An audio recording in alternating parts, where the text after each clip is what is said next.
Chers astrolosophistes, bonjour et bienvenue à celles et ceux qui nous rejoignent. J'espère que vos proches et vous-même allez bien, que vous arrivez à garder votre calme dans le tumulte et que vous prenez bien soin de vous. C'est vraiment un face-à-face avec nous-mêmes obligatoire qu'il faut considérer avec la plus grande des bienveillances.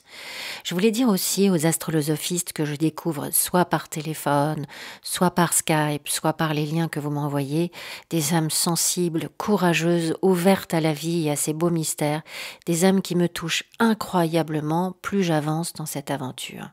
Je m'attendais à partager cette passion pour l'astrologie, mais pas à être émue de cette façon en retour.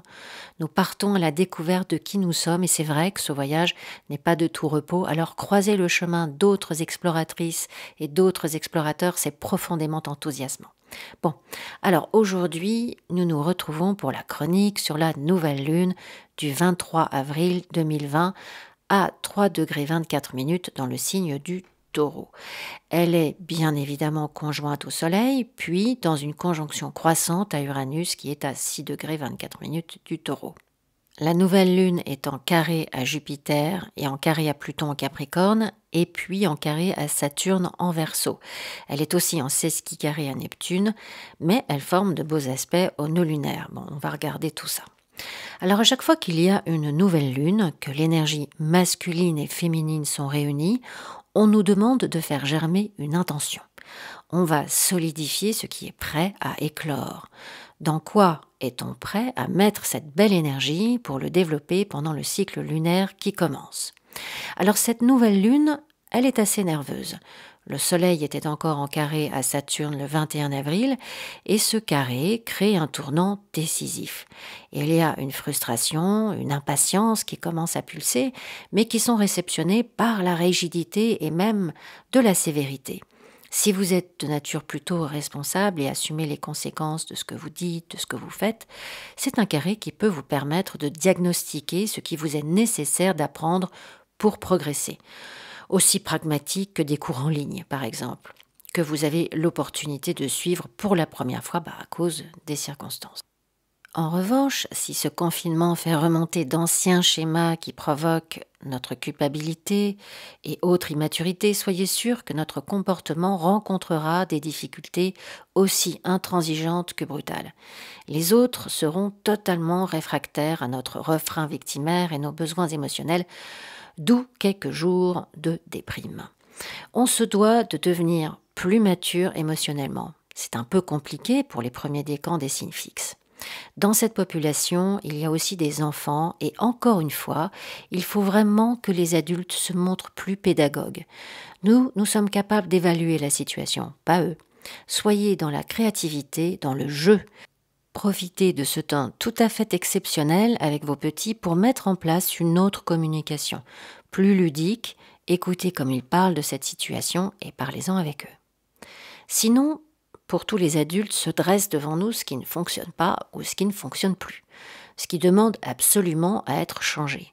Le manque de stabilité se reflète dans notre vie quotidienne, on suit l'opinion dominante mais on n'y croit plus, on se décourage ou on se lasse. Les difficultés qui s'opposent à notre volonté nous accablent. Il existe sans doute un schéma itératif, une chorégraphie systématique mais dysfonctionnelle dans nos relations aux autres, et c'est ce schéma obsolète qui est mis en cause aujourd'hui. Je prends un prénom au hasard, Isabelle, qui peut être notre compagne, notre sœur, notre épouse, notre fille, peu importe, et que l'on pense bien connaître. On échange depuis toujours sur un mode plus ou moins sarcastique, ou méfiant, ou simplement négatif. Ça ne veut pas dire qu'on est insensible à la situation, les sarcasmes servent à cacher une sensibilité. Non, ça veut dire que ce moyen de communiquer n'est plus accepté, n'est plus toléré. On se sent bloqué dans notre relation à l'autre. Quand tout ce qui nous reste sont nos vieilles habitudes, devoir s'en débarrasser est un exercice autrement plus difficile. Difficile, oui, mais pas impossible.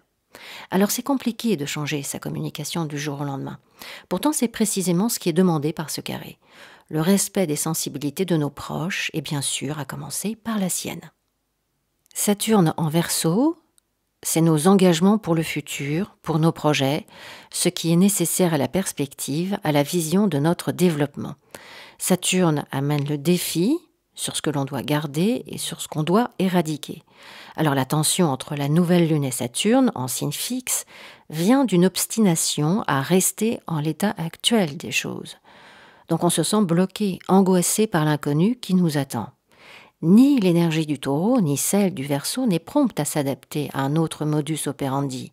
Il est là le défi, le challenge. Le Taureau, ce sont mes valeurs, ce que j'aime, ce que je désire, ce qui m'appartient.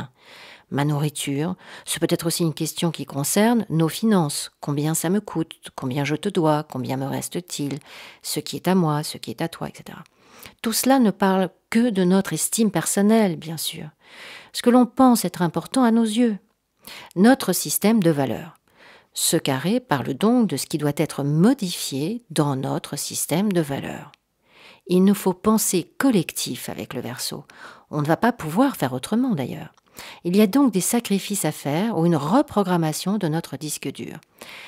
Mais la nouvelle lune est en conjonction croissante avec le maître de Saturne en Verseau, c'est-à-dire Uranus.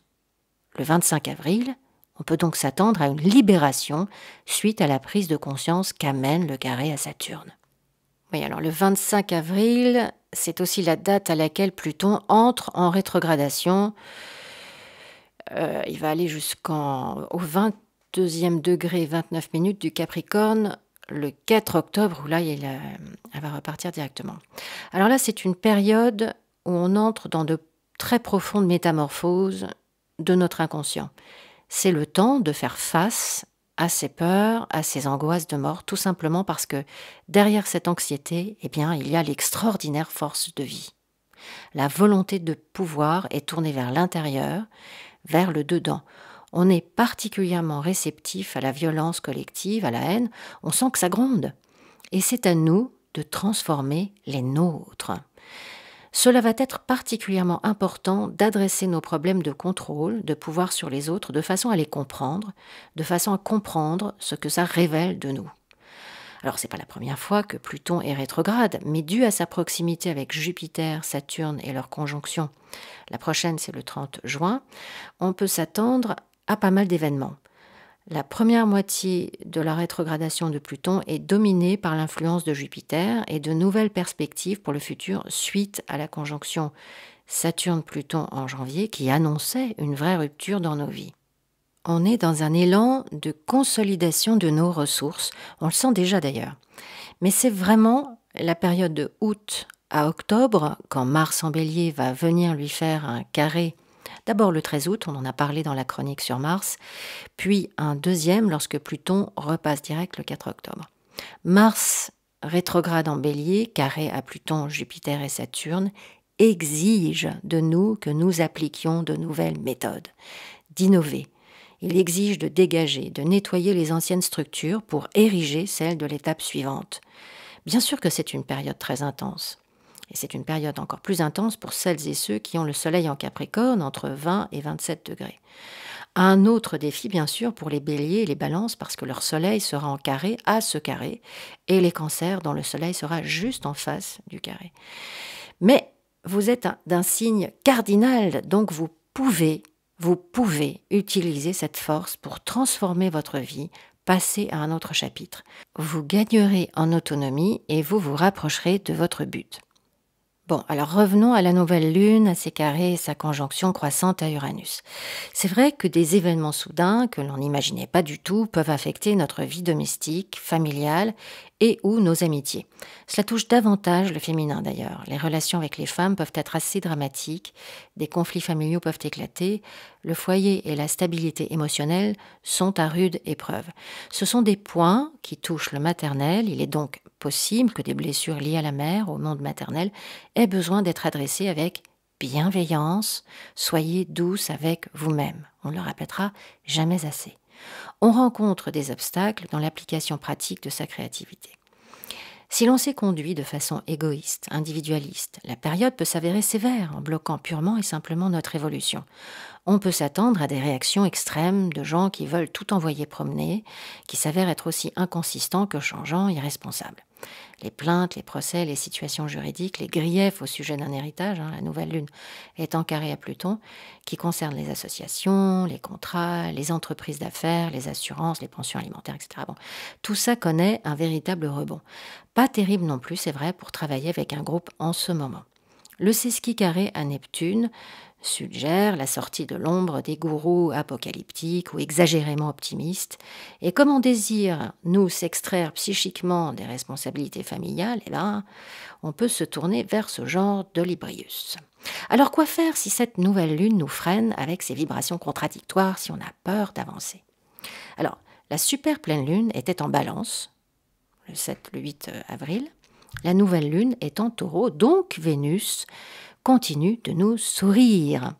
Vénus, qui est en période pré-rétrogradation, elle va rester dans le signe des Gémeaux jusqu'en août, nous donne quand même plus de facilité à s'adapter aux circonstances, à rester conscient de ce qui est important pour nous en ce moment.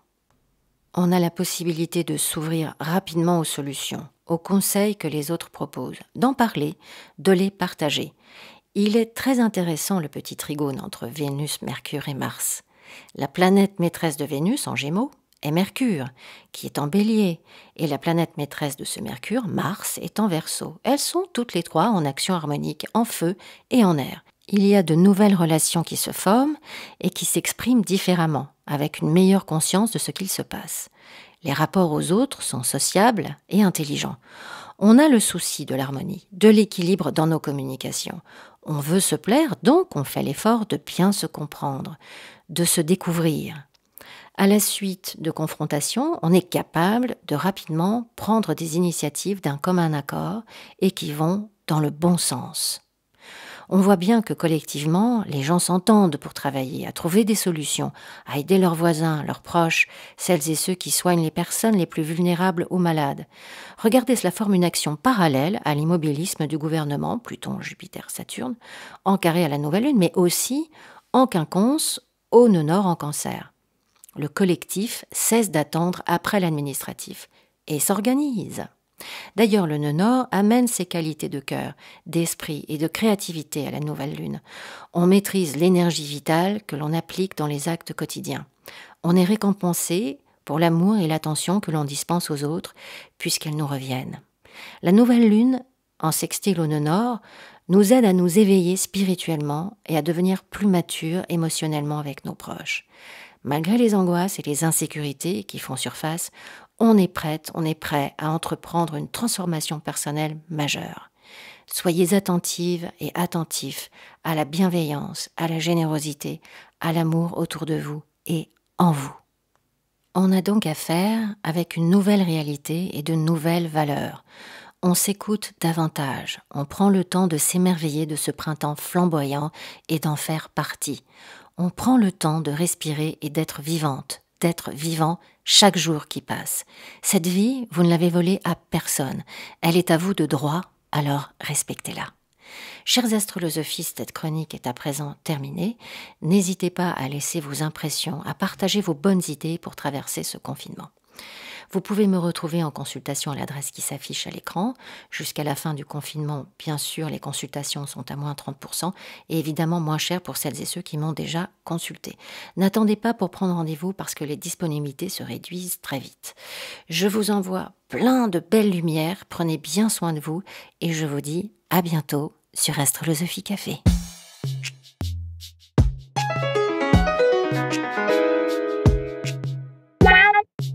Yeah.